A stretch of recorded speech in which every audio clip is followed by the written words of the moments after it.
Tonight we are joined by Dr. Helen Mebrahtu.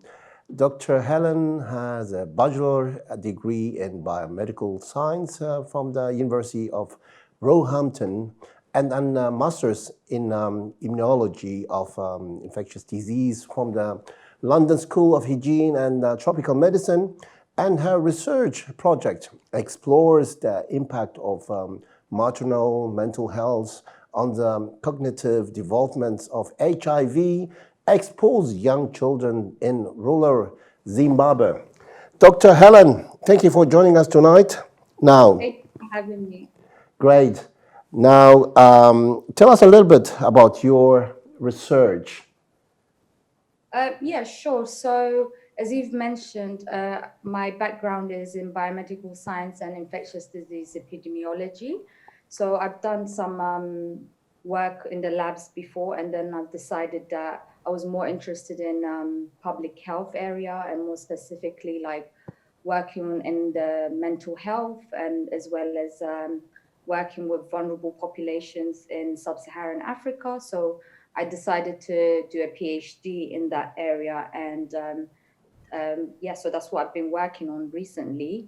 And my PhD was focused investigating the impact of maternal mental health for things such as depression, suicidal ideation, and common mental disorders, and how these maternal factors could actually impact the development of very young children in very rural settings, and such as in Zimbabwe. And we've found that from my research as well, that actually the mental health of a mother is very vital for the development of children, and especially in those very early years, and especially in particular the language development of those children. And following my PhD's completion, I started working on a large scale initiative looking at SDG aligned targets, or child SDG aligned targets, and how we can help these children actually improve their mental health as well as educational outcomes, at the same time reaching several SDG or Sustainable Developmental Goals targets in South Africa and Malawi. And other than that, I also I'm working in a large-scale project at the moment, looking at the impact of COVID on parenting, and the challenges related to COVID as well as parenting, and how that we could mitigate those by disseminating simple information sheets, parenting information sheets, to try and gather some evidence. So yeah, that's some of the research that I've been involved in the last year or year and a half. But why did you choose to do your research in Zimbabwe, Helen? So I've worked previously like in Public Health England, where I was working as a surveillance and HIV prevention scientist, and which was very interesting work, and gathering sexually transmitted infection diagnosis, and as well as tests and reporting back to the Department of Health. But after working in that area, I realized that I'm more interested in global health, and in particular, the health and the well-being of very vulnerable children, and in very disadvantaged situations or countries such as Zimbabwe or sub-Saharan Africa in general. And that's how, and I got an opportunity actually a scholarship to do some work in Zimbabwe, which sort of was perfect and in line with my interests. So that's how I ended up working in Zimbabwe throughout my PhD. Well, congratulations. You know, this is really, really a great achievement. As you are all aware, Eritrea successfully achieved the Millennium Development Goals as it hits for the SDG.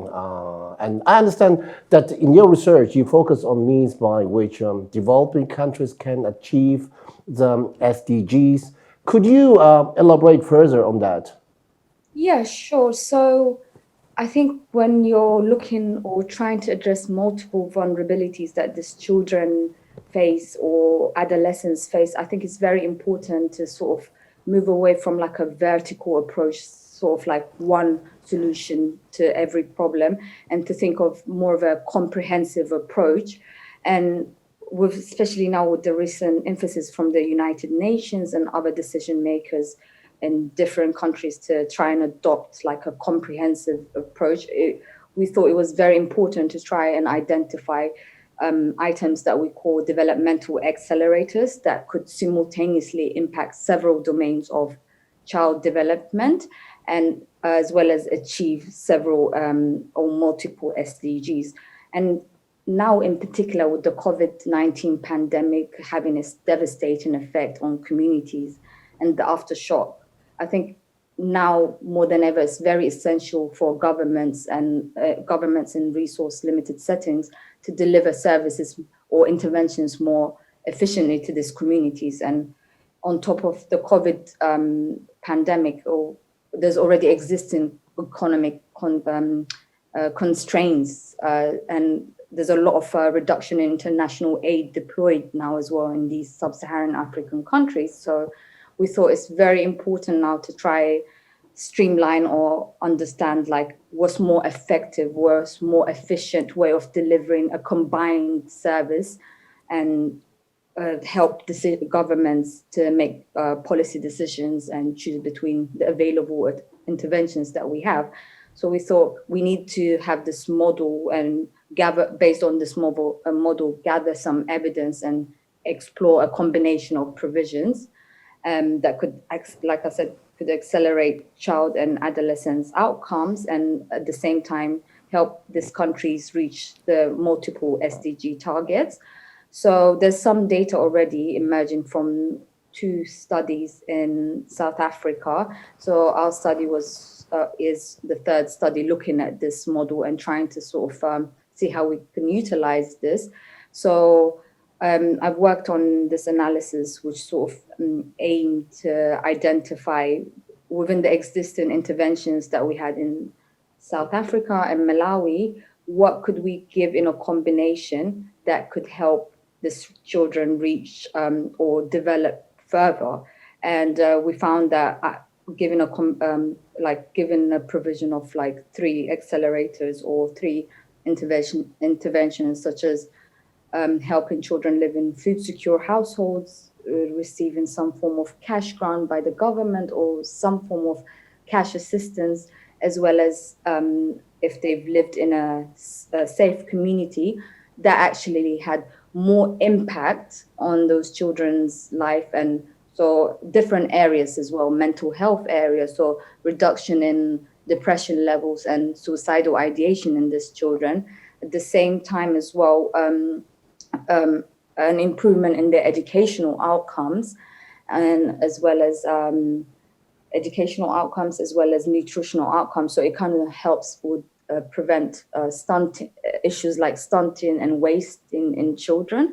So and as well as instead of giving one intervention to make an impact on one area of development for these children, given this sort of combined, or like I said, a comprehensive approach, seemed to result in better outcomes. So that's sort of what we're trying to push forward, and we're hoping to publish these results soon as well, so that others working in this field can benefit from this, which is something sort of a novel way of looking at this intervention provision and helping disadvantaged populations. Well, very impressive. Now let's take a step back and get to know you. Who is Dr. Helen Mebrahtu? So tell me a little bit more about yourself. Yeah, sure. So I was born in Saudi Arabia, and we moved to the UK afterwards, around 2003. And before that, when I was in Saudi, I was raised and brought up going to the Eritrean consulate embassy, which I think gave me a very good and strong foundation for when I came here and I started secondary school.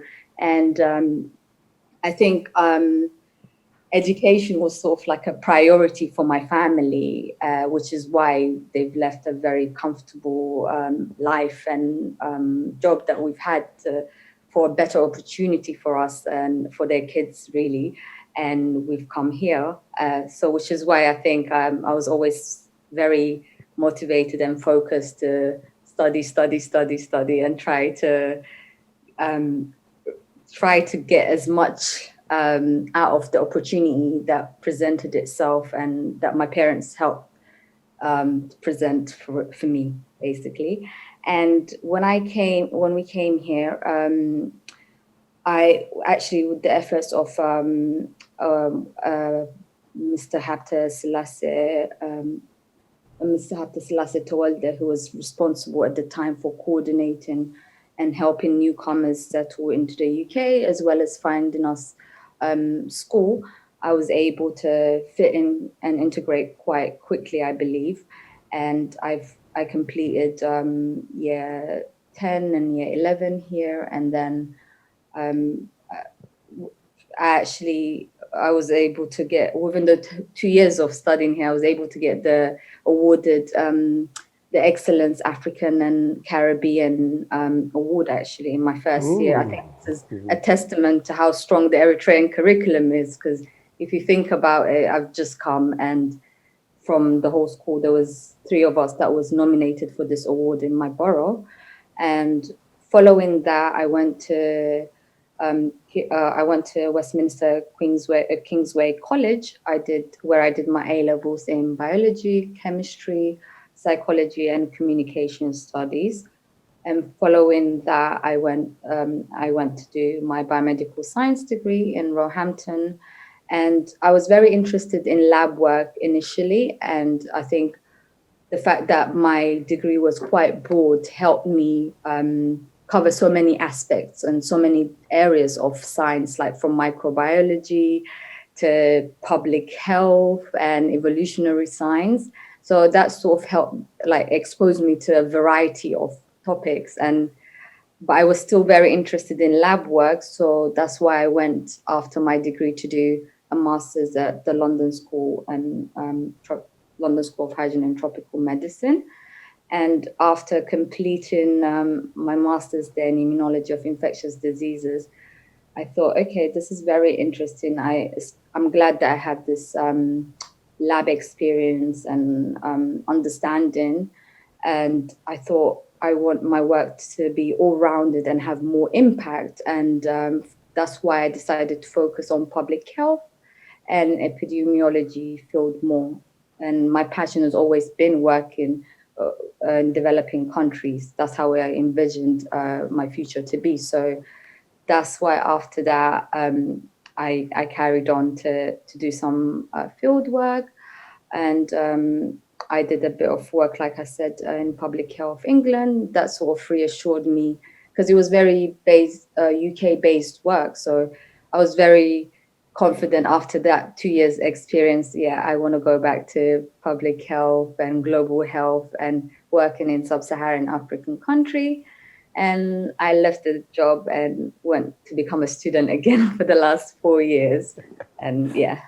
So I'm sure your parents are very proud of yourself. I imagine that as a woman with a minority background, there may be a big underrepresentations in your workspace.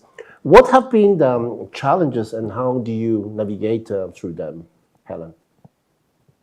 I think that's a very, very, very good question. And I think it's not just applicable to my field. I think in many fields, not only being a woman, but also being a Black woman, you will come across microaggressions, and you will go through situations and sometimes where you will be undermined and your capabilities are doubted as well. It's to be expected, I feel like, and especially in a field like research like mine, where it's dominated by middle-aged men, it can be hard sometimes to not doubt yourself. But I think the key thing here, and I cannot emphasize this enough, resilience. I think becoming very resilient, and in practical terms, like finding a network of people with similar ideologies and similar values that push you and motivate you to do better, as well as reminding you of your greatness, even at times when you don't see it sometimes. I think that really is vital to survive in spaces where we're underrepresented. Also, I think having exceptional, like amazing mentors and supervisors, like the ones that I've had, like Professor Lorraine Sher, women, and being in a team of women, for me, I felt like was a very, very instrumental thing to help me become more resilient to this, all sorts of things that you face. And as well as having like a open door policy where I can voice my concerns, and having that sort of good working relationship. You just need 1-2 people on your side, really. And I think that helped me personally to grow professionally in my field, and I can't thank them enough for that. Wow. With your long standing educational career in higher education institutions here in the UK, how can we utilize technology, innovation, and scientific information of developed countries in developing nations such as Eritrea to further the nation building process, Dr. Helen? That's a very, very good question as well. I think just these are just my thoughts on it, and I'm sure there's others that would have maybe better ideas or thoughts on it. Yeah. I really think that our country has, well, Eritrea, I'm going to use Eritrea as an example because that's what I know, I do feel like we have the brains and skilled manpower to reach this heights and like develop Eritrea beyond, our wildest dreams even. But I think the key here is being able to communicate and disseminate information is key for diaspora people like us in such spaces, to take our learnings and skills to ensure we do capacity building. And I mean, for example, in the UK, we're here where we can get the best education. And I think, for example, the way they utilize technology here for patients to access care online, and on the bigger scale, like the NHS, for example, is going digital, as you might have been following, where the majority of hospitals are trying to use technology in the community, and especially mental health sector where it's lagging. So I think the task here is to become the best, not to become the best necessarily, but to work in with others to develop some form of blueprint where you can allow others hospitals to reduce time and cost. And I think this is something Eritrea needs in order to move forward. I mean, at the moment, I feel like there might be some issues with, for example, electricity and, where it's not available all the time. I think this sort of issues or the foundation needs to be built. And this could include things like Zoom meeting. This will enable things like Zoom meetings, like we're doing right now even, and ease of communication with the rest of the world or researchers and other countries where we can learn and from each other and exchange ideas. So these are some my thoughts on this. Sure, great, absolutely. As an Eritrean living here in diaspora, what does the title of this program, The Pride of Three Generations, mean to you, Dr. Helen Mebrahtu? Okay, I think the way I understand it, the first generation, like our parents' generation, did the hardest bit, and they went through the most difficult struggle and to get our independence so that we can say we're Eritreans proudly now. And after a very long 30 years of war and this massive, big sacrifice of lives from all 9 ethnic groups, and both Eritrean Christians and Muslim Eritreans, our fathers and mothers, I think they've done what they can. They've done their bit. They've given us a free and independent country that we're proud to call our own, and we can have our Eritrean identity. So I really think that it's our turn now this new generation to contribute towards rebuilding Eritrea from the ruins of the war and turn it into an exemplary and highly developed nation in Africa and even in the world. So I think I can't emphasize enough on the point that it's really our turn now. It's When our was the last time duty. you went to Eritrea? When was the last time you visited Eritrea, Helen? Sorry? When was the last time you visited Eritrea? I was there 2 years ago, actually. I've spent a bit of time there, and I've kind of connected with some people working in Orota Hospital as well. And I've tried to lay some foundation work for my return for the next time when, you know, time permits. So, yeah. And I think the last one more thing I would like to say here. I Absolutely, think sure. Yeah, go on. it's not just it's our duty to build Eritrea from inside and outside the country, whether we're born in Eritrea or diaspora like us. It belongs to all of us equally, I feel like. So I think and also another point I would like to add on this is wherever we are in the world, I think it's very important for us to educate ourselves, equip ourselves, and to try and reach heights and never forget the price that was paid for us to call, to get Eritrea as a country. And it's, it's our identity. It's most definitely mine. And I know I see myself as an Eritrean first before I'm British. And I'm sure a lot of young Eritreans feel the same way as well. So, yeah. Absolutely. But before ending this interview, before the final message to you and to all Eritreans here in diaspora, I would like to ask you, as a researcher, how difficult it is to be a very good researcher, Dr. Helen Mebrahtu? Very good researcher, did you say? Absolutely. I mean, of course, researcher is the most difficult job. And how important is, to be a great researcher?